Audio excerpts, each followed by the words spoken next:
While the rise in new machinery robbed some men of their jobs, it created new jobs for others.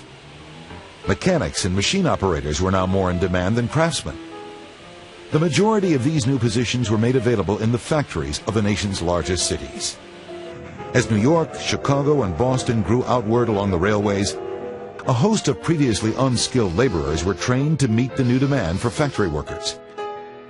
Disillusioned farmers who moved up from the country filled part of the need, as did young men who grew up in the country but dreamed of finding their fortune in the cities. City population swelled as a result. New York's population doubled, and Chicago's population quintupled. Even smaller cities boomed. Los Angeles had only 5,700 citizens in 1870. By 1900, the population was over 102,000. In the same period, the size of Philadelphia nearly doubled. Former country dwellers made up a large part of the new population in the cities. But the flood of immigrants entering the country also made up a large part of the new workforce.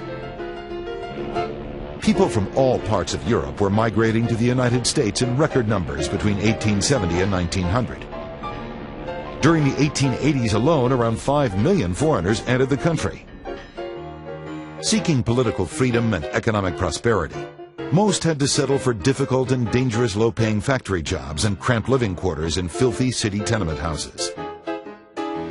60-hour work weeks were not uncommon, and benefits such as pensions or workers' compensation were practically unheard of.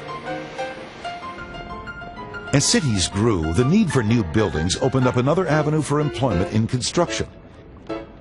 For the first time, steel was being used in mass quantities to create the skeletal frames upon which the city's tallest buildings were built.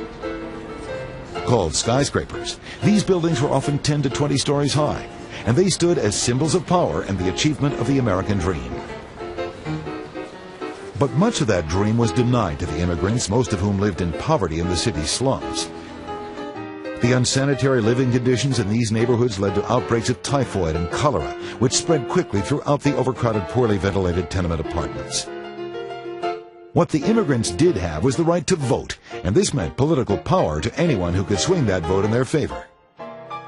Many corrupt politicians courted the immigrants' vote as a means of securing wins on election night. William Boss Tweed was the most infamous of these politicians. Tweed used bribery and other illegal tactics to sway immigrant votes and secure the power of Tammany Hall, the Democratic political machine in New York City.